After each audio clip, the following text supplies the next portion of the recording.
This is CHSR 97.9 FM here in Fredericton, New Brunswick, Canada.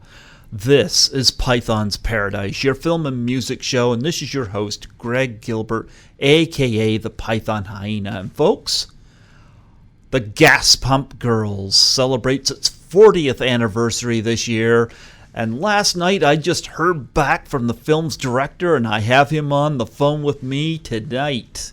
Yes, I have the wonderfully talented Joel Bender on the phone with me today, or tonight, wow. I should say. How do you do, Joel? I'm fine. I'm sitting on my couch. I've got a copy of Gas Pump Girls in my hand, and ready to rock and roll. Yes, Gas Pump Girls. Yes, 1979. I would have been 7 years old, but I don't know what I would have made of those girls then. But, you know, there was a lot. That came out the same year Hots came out in Rock and Roll High School. And, that's right. You know, and a lot of these, of course, you know, right on the tails of National Lampoon's Animal House a year before, and a lot of these raunchy sex comedies, which have became very popular, and at that time, and still are, and some of them work, some of them don't.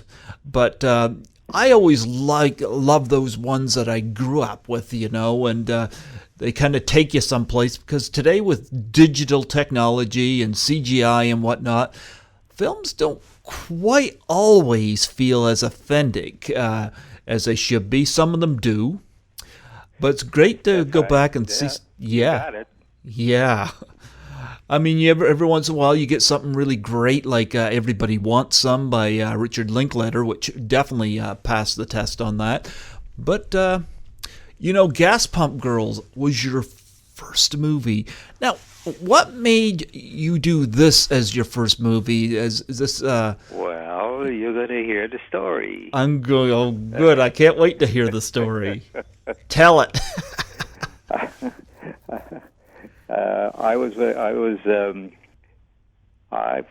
This is a story about the difficulties that happens when you try to get into the movies.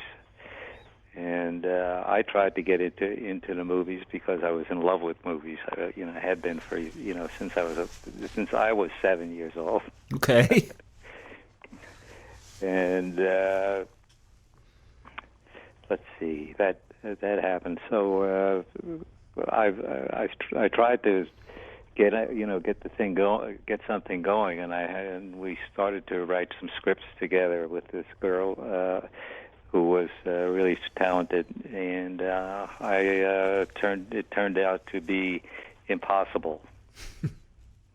And I finally went to my this guy I know who was a production manager, and I threw my hands up and I said, "You got a spot for me on your film?" It was kind of, I don't know if you know who Joe Zito is.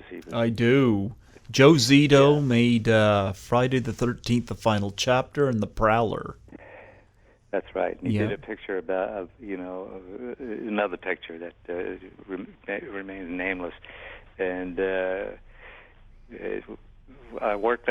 So this guy was a friend of mine, David Appleton. He said, "All right, why don't you come on down and do the location managing on this movie?" And I said, "That's great," and that's what I was doing. And I was at one point there was this guy. He was a guy named David Davies, who was a ex-rabbinical student, actually a rabbi. Okay. And he was he was working on the film as Joe's assistant, and I got Joe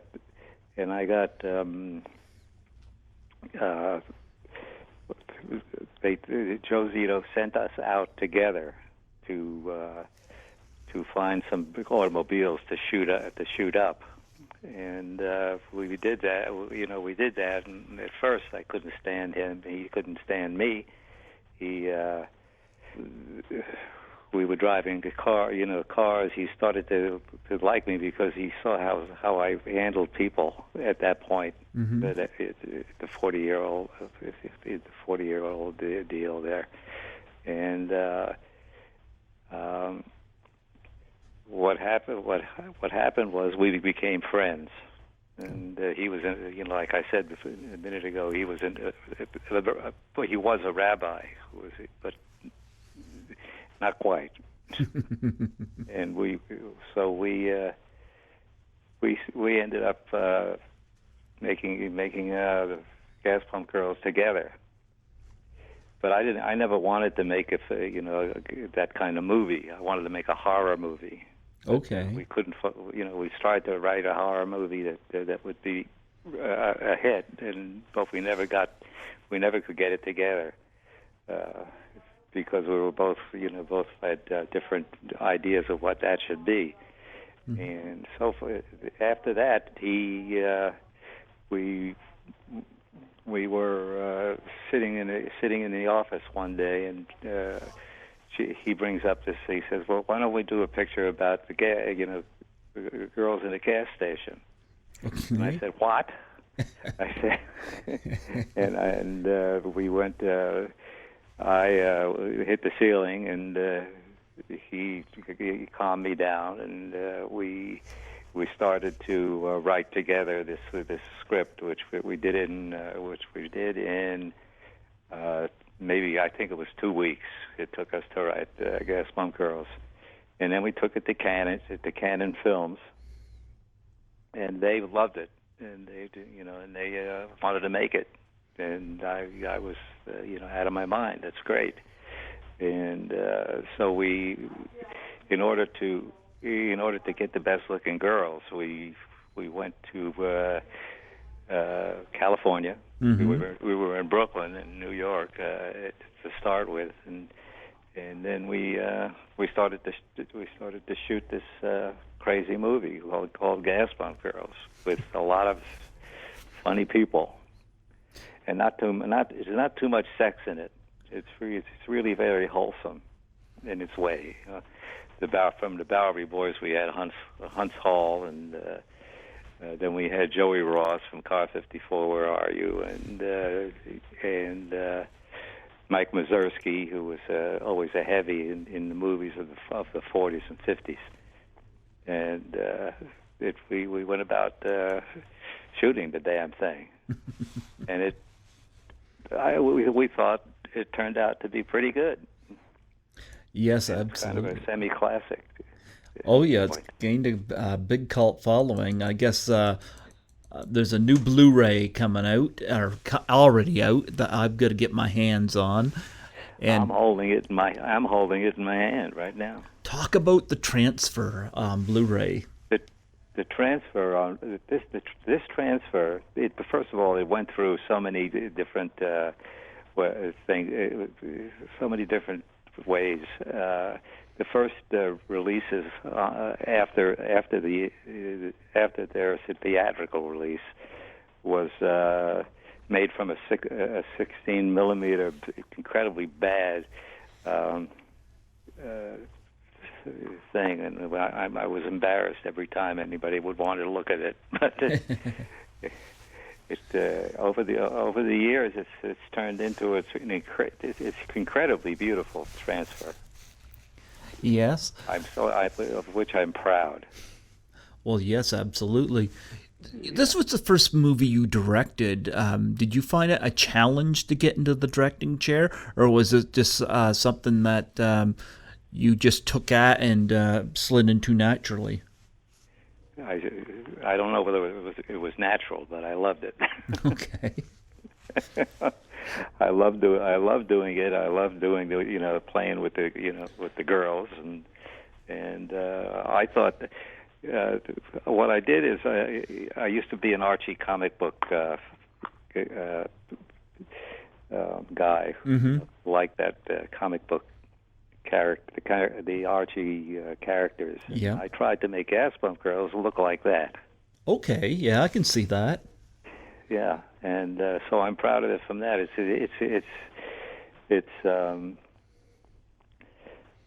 it's I just love I kind of love it.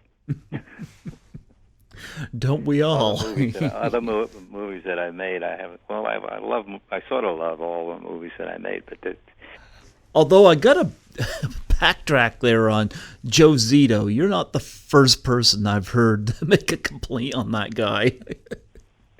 he was a character. Yep. A real character. He did all those movies, and actually he didn't do very many movies, but he had more money than I had to make them. So just Friday the 13th, he got in with Ted White. With everybody anyway. Yep, I had Ted White on here twice, and Ted White came to the aid to a young lady that was in the lake in that scene who was getting way too cold, and way too cold beyond reason. And he threatened to leave the picture of Joe Zito didn't get her out of there. And even after making Gas Pump Girls, Joe Zito used to pick on me. I used to try to avoid him. Yeah, but it's funny because of the way I met David Davies, who was the rabbi. Yeah. Still hear from him every once in a while, but that was we were going to make one. Let's see, but this is the only movie we made. Yes, actually. Well, Gas Pump. Went on to do some about 10 or 12 other ones, and a lot of TV stuff. Yeah. Well, you know what? Horror films and sex comedies seem to be a really good start for a lot of filmmakers, A lot of them are generally, I shouldn't say easy to make, but they're usually a safe bet at the box office, And back at that time, they were coming out, quite a lot of them coming out. And they're two of my favorite genres, And, of course, you had some gorgeous women in this film. Kerstin Baker, I have to talk about because, it was, I'd say, early to mid-'80s. I got baited into watching Friday the 13th Part 2, and just a young teenager at that time, wasn't interested in girls. I was interested in fantasy films and whatnot, and guy things. But Kerstin Baker ended up being the first woman I'd ever seen naked. And after 3 murders in that film, that was where my mom came in and shut the television off. She's naked in Gas Pump Girls, too, for just a tiny second. Yep. Well, I saw this before Gas Pump Girls, but I'm going to say Kerstin Baker, the story I heard from one of the other actors in that movie is that she didn't have a closed set on Friday 2. That she just did this, Usually there's a closed set, but I guess she was that comfortable in her own skin. Yeah, I saw her a couple of times, several times after Friday the 13th, but I haven't heard from her for 39 years. All these girls are they're grandmas by now.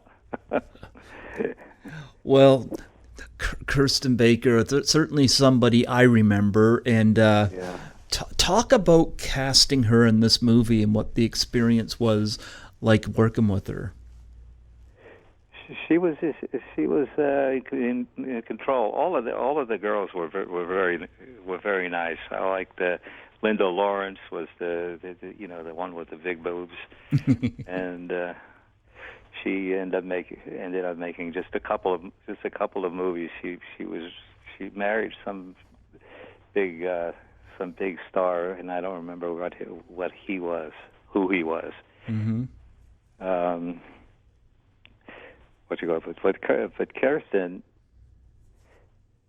I thought she delivered actually a perfect performance of somebody who was in control. Yeah. She was the leader of the gas pump girls, and she took charge and brought a lot of toughness to the role. And she was Uncle Joe's only niece, Now, as Hans Hall would have said. yeah. Well, as I mentioned, she seemed to be at ease in Friday the 13th Part 2 doing a nude scene, but she did Gas Pump Girls 2 years prior. Did she have that same attitude where a nude scene didn't bother her, or what, how was that? There's a scene, the first scene you see of them on the school. They're in school, and Mm-hmm. they're in the graduation. Mm-hmm. You remember that? Yep. And all the girls, all five of the girls got their clothes ripped off by that. I know the vultures were under the bleachers. The vultures were on the prowl. Yeah, they did something that would have made the people from Porky's blush with envy. They got the damn idea from me. I'll tell you that. I believe so. Yeah, there was. That's because it was in a locker room, and they're all semi-nude, and it's funny, but I thought it was cute. I never thought anything like there's going to be some really hardcore stuff here, and it was very interesting. Yeah, and I got to. And let me tell you something. Something else. First of all, Canon Films was sold out from under us, and Menachem and Yoram Golan picked up the movie after we started to shoot. Mm-hmm. There was another person who owned the original Canon, which there was a picture called Joe, which was a great movie, and they made that movie, and he sold that. He sold he sold that stuff because he wanted to get out of the business, and it went to the two Israeli characters. Yeah. Yeah. Well, I got to bring up Sandy Johnson, of course, because Sandy Johnson would do anything. She was gorgeous. Well, she was in Halloween playing, of course, Judith Myers. And, you see her die in that famous scene. Well, 6-year-old Michael's wearing the mask, and right. And she was out of the picture for so long. And finally, I think the convention people had got her out. I know I tried to get her on the show here, and I'm going to keep trying. But I got to say, Sandy was one gorgeous woman. We mentioned Hot. She was in that as well. Right. She was also in Playboy, and she's a stunning woman. You say she would do anything. Give examples. Well, she did anything. I mean, she did. She went under when they put the car up on the.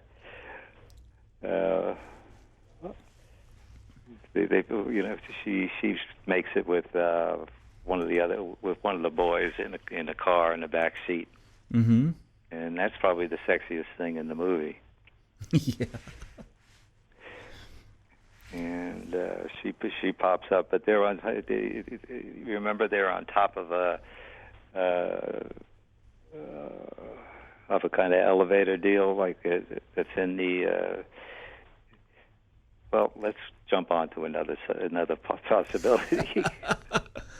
Was it difficult to rig that scene up? It wasn't, because we were at the real gas station. Okay.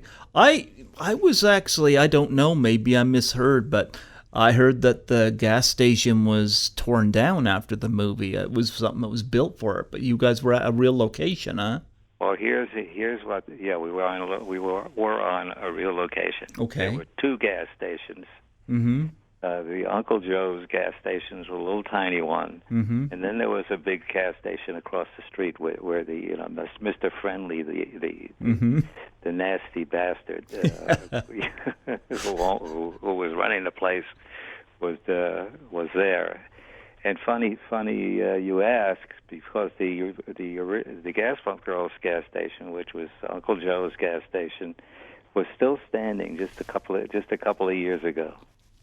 Okay. It was turned into like a garbage disposal place, but it still looked like the gas station that the Gas Pump Girls were at. And across the street, there was nothing anymore. They tore down the supposedly the big gas station. Now, if this is a big move from a movie like this, well, you'd think they'd keep it up. Yeah, well, I guess they, we had an excellent guy as a that did a lot of, a guy named George Costello, who did a lot of the artistic end of the thing, and it made it look very real, Mm-hmm. When you got to see the stuff that they did in the show. One thing that stood out to me, Kerstin Baker does a solo scene where she's singing, and yeah, it's really. That's another good story. Yeah, tell me about that. I really that. want to make this kind of movie. Mm-hmm. But that's why it's so sweet and instead of being a hardcore thing. Mm-hmm. But I said to my friend,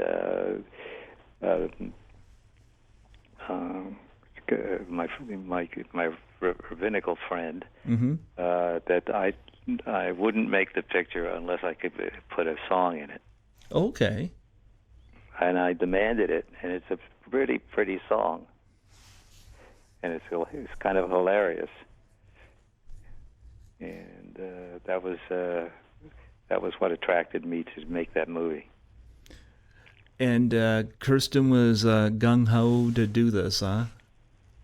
Yeah, I mean, It's nothing. I mean, it's a sweet song, but she wasn't singing it actually. Oh, somebody else was singing it. She was lip syncing it to a recorded record. Okay, that I did not know. And it was just give me all of my friends was in the title of the song. Okay. And she was not. She was lip syncing. Yep. Well, yeah, I know that now. You know it now, huh? I gotta say, I love the villain, Mr. Friendly. What a name for a villain, Mr. Friendly, played by Dave Shelley.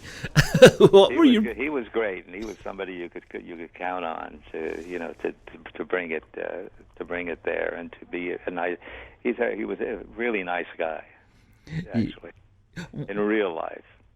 Now, where did you get the name Mr. Friendly? Like, because that's a really opposite name for an antagonist.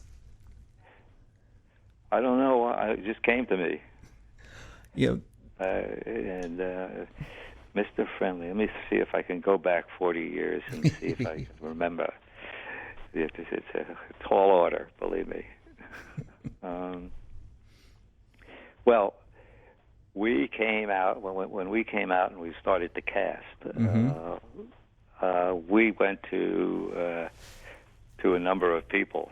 We wanted to be the guy at the gas station, Mm-hmm. the nasty guy, and he turned out to be the only one we could get, and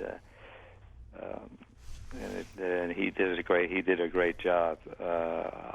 We tried to get red buttons, Okay. Yep. and he was not forthcoming. But he said, "We like you guys, but no, I got my Academy Award." and and then we went to Keenan Wynn. Now Keenan Wynn is somebody I really would like to have used, but he had a heart attack the month before. Okay. And he said he wanted to play the bad guy, but I didn't think he was emaciated at that point, and I didn't think he could carry it, and I was kind of stupid on that, but then we got David Shelley, and he kind of filled the bill. He was yes, he did, and scary and nutty and all that sort of stuff. But I would like to have worked with Keenan Wynn. He was a fine actor, second generation. Well, I thought it was funny when he brings these two goons in to sabotage and. Well, that's Joey Ross and Mike Mazurski. Yeah, I know, and they're like. They're unqualified to deal with these young, sexy women. That's right. Who wouldn't be? Well, yeah, I remember the what people have been calling the orangutan faces. Right. But yeah, that was funny, and we got to talk, of course, about the vultures, who. Really, for a gang, they really weren't that bad. They were, they're sweet. No, they're sweet guys. Yeah, they weren't the nasties that we're supposed to believe they are at the beginning. And they're just a little curious. What's his name? The guy who played Pee-wee has been acting in big movies and TV shows for Ken Lerner. Yep. Yeah, Ken Lerner. Mm-hmm. He was great. He was actually very funny. He made up a lot of his stuff on his own, and I was delighted to see that. And the other two guys, Dimitri and Steve Bond. Steve Bond. They were also very good actors, and they were able to play it for fun. And you remember the vulture, we're the terrible vultures, and they go and they all put their arms out like as if they were going to swoop down.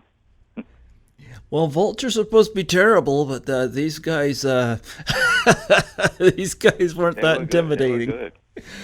Yeah, well, they brought a lot of a lot of extra comic relief to all that, and I love the way that they get kind of brought in to help these girls out, and. Well, Kerstin really gets them to do it. Mm-hmm. Yeah, and you got some innuendo scenes too, like the guy that has the gas pump nuzzle thing there, and he turns and he's getting it on his pants, and a kind of a suggestive reference. When Linda Lawrence is walking away and he's watching her behind. And he forgets to turn off the gas. Yeah, those pants are gonna stink. all the guys and all the girls look older than what they're supposed to be, but that's on purpose. That's because I wanted to do an Archie book. So you would say that Kerstin was your Betty and Sandy was your Veronica for Archie? Yeah, that kind of stuff. It was. But I found it very pleasant to be. Actually, Linda Lawrence plays Betty, literally. Yeah, Linda Lawrence plays Betty. She was very attractive. But I love the fact, like, Sandy Johnson plays April, Kerstin Baker plays June, you got January by Ricky Martin. January was the wife of one of the. I'm trying to think. I know she did some Cheech and Chong movies. Cheech and Chong, yeah. Yeah. She was Cheech's wife. Oh. Okay. Chong. It doesn't matter. Oh yeah, Ricky Martin. That's right. All the girls were luscious, but except for our Our Lady that is that goes with Pee Wee. So, what do you think here? 40 years later, and this film is still remembered. It's still got a major cult following, and and people I'm amazed, and I'm very proud of it. To boot, I've got it in my hand, and it's Blu-ray, and it has the best transfer in the world. I mean, the transfer is amazing. And it's funny. It's still funny, and it's still a little, sexy in a very, in a way. It's not. It doesn't do it. There's nothing in it that would be, repellent. Okay. Let's put it that way. What was the most difficult or challenging thing about making this film? This is something. It was most of the stuff was wonderful. Everybody was working very well together, Mm-hmm. and we got a nice cameraman and all that, and all that. And do you know who Joseph von Sternberg is? You know what? I heard that name, but He was a great movie.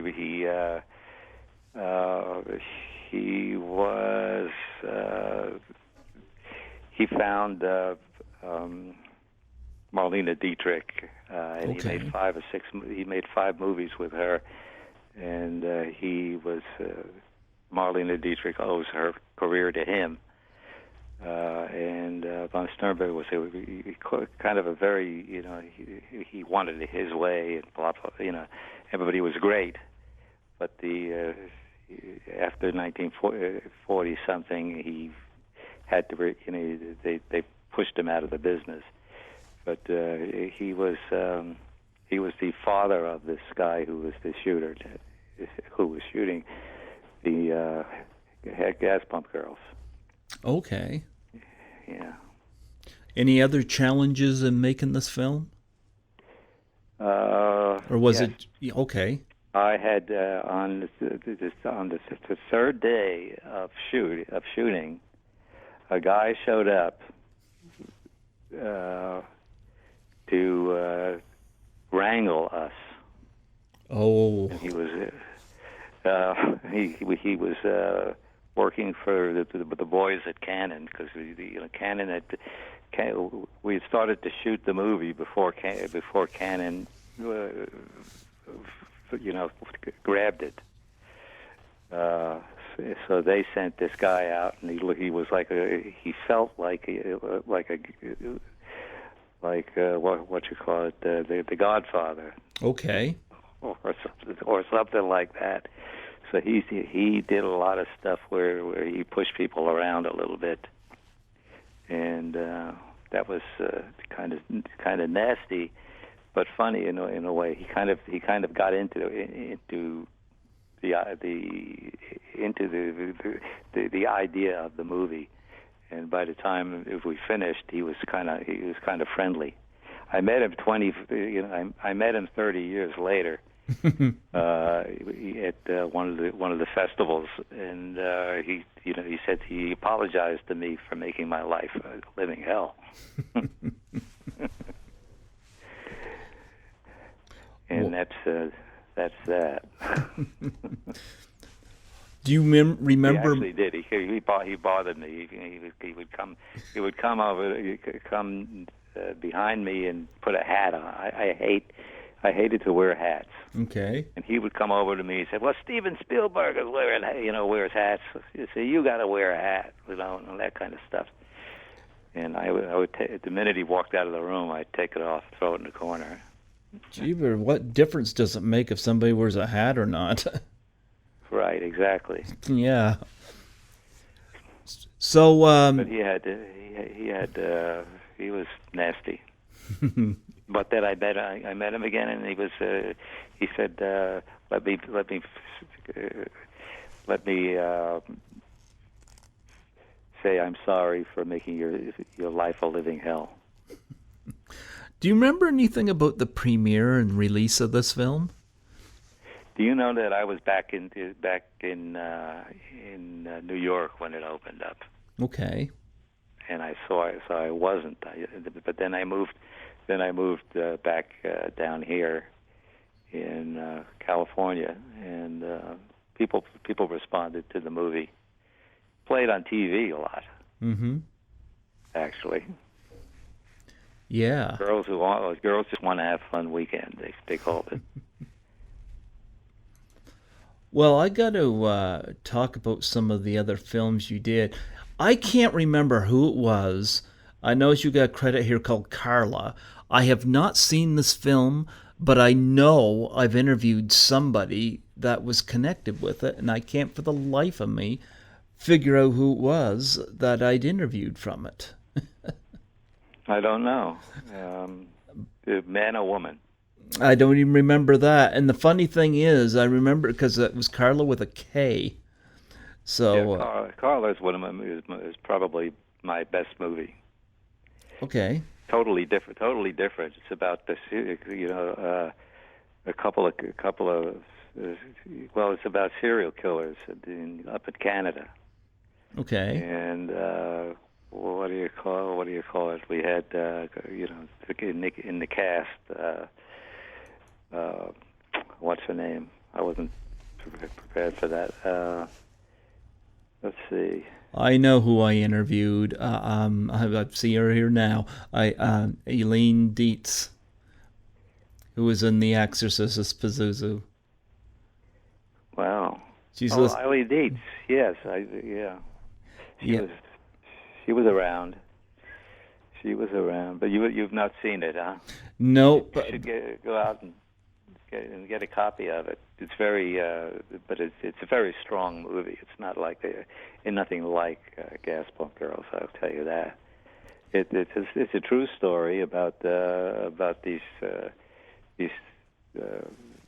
boyfriend and girlfriend who murdered three other young girls, and it was supposed to open up at the Montreal Film Festival in 2016 or 15, and it was supposed to open up the Montreal Film Festival, and they rejected it at the last minute. I was ready to be the big shot in town. But they didn't want it because it was a real life story. They didn't want it. It was a famous real life story up in Canada. You're in Canada. You don't remember? You don't remember this stuff? No. I don't even know when the story took place. I was born in the 70s, so I don't know what. Well, it was. It's Carla Homolka is the name of the girl, and it's a realistic reality piece, and it's pretty explosive. Well, I wanted to ask too, what was like to work with Joel Scherlson from Rich Girl. Jill. Yeah, that's another one of my favorite films. All of my films are my favorite films. She was, Jill, right? Mm-hmm. Yeah, I said Joel. I got her mixed up with your name. Well, that's okay. That's okay with me. I don't know about her. Jill Sholin was her name. It opened up in like 1,000 theaters, and it wasn't a big hit for some reason. I don't know why. It's because it's a sweet movie, and but I liked making that, and I liked the story, and I liked Jill, and that it was all just in a day's work, Do you want to talk about Proving Ground? Well, we're supposed to be doing that, but it's not done. Okay, it's got Dominic Swain in it. Of course, I'm very familiar with her. Speaking of sexy ladies, have I'm waiting for the money to come in to finish to do it, and I've got there's a couple of guys who were breaking their asses trying to raise all the money to make it. So it's not it's not being shot yet. But it's a pretty cool scary movie. do you have you ever wished that you'd done the blockbusters, or are you happy doing the smaller films? I was well. I'd like to have done the smaller films with the bigger budget. That must. If that sounds too strange for you. I would like, but what I'm trying to say is I wouldn't want to have made all the Mattel movies. Yeah. How long did it take to get the funds together for Gas Pump Girls? I think it was 1 week. That was back when it was easy. That was back when it was easy. That's all. Yep. And they like the Canon people like the material, which is very very flimsy, but very.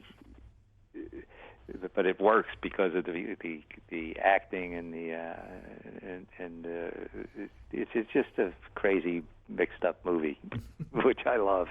Yes, absolutely. I can watch it 1,000,000 times, this thing, and so people always ask me about it. It's been a great honor to have you back on, and 40 years of Gas Pump Girls. Have you ever done the Comic Cons or anything like that? Is there anything like that? I've been, but I don't like it. No. I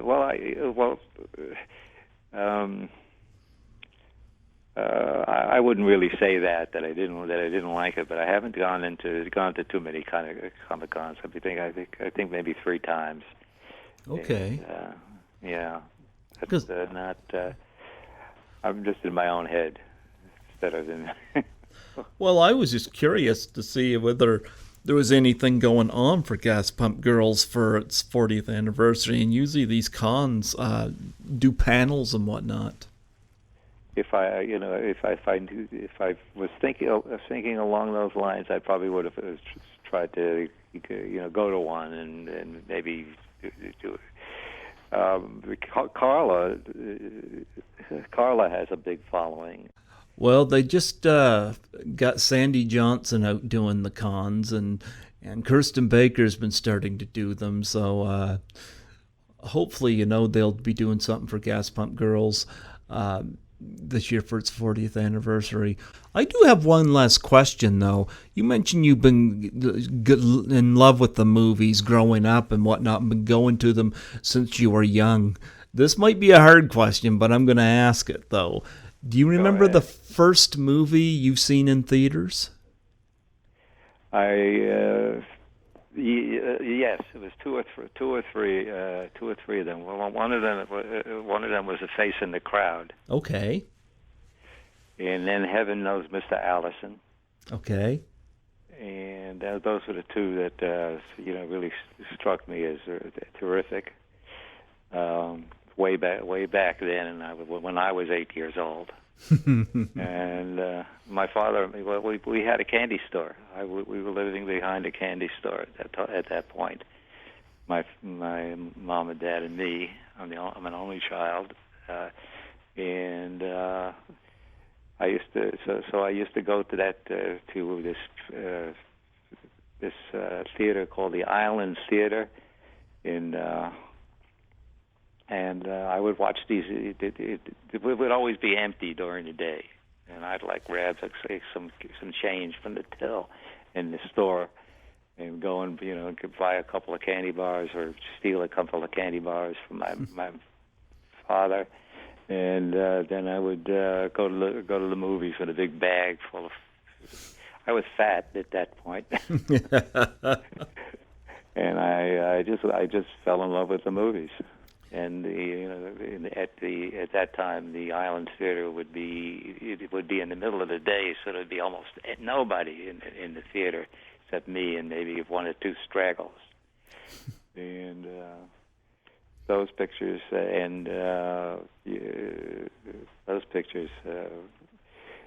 what is it? The James Dean movie, Rebel Without a Cause. I thought I saw. Those were all those '50s movies. They were really great. Oh, yes, absolutely. That's what turned me on. That's what tickled my imagination. How many chocolate bars did you eat and candies did you eat during Gas Pump Girls? None.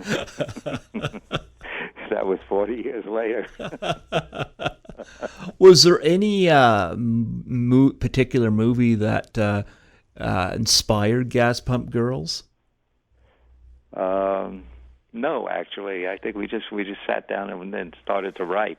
I couldn't tell you anything about that because I just grabbed Dave Davies and put him down in front of a typewriter, and I started walking back and forth and spouting all these scenes. Okay. It worked. It worked out. It was a hit. Yes, but I was just wondering if before we close off, if you'd mind doing a plug for my show. Sure, absolutely. I'm director of this movie, this crazy movie, Gas Pump Girls, and I've been so thrilled to be on this television, the TV show, radio show, with my friend. Absolutely.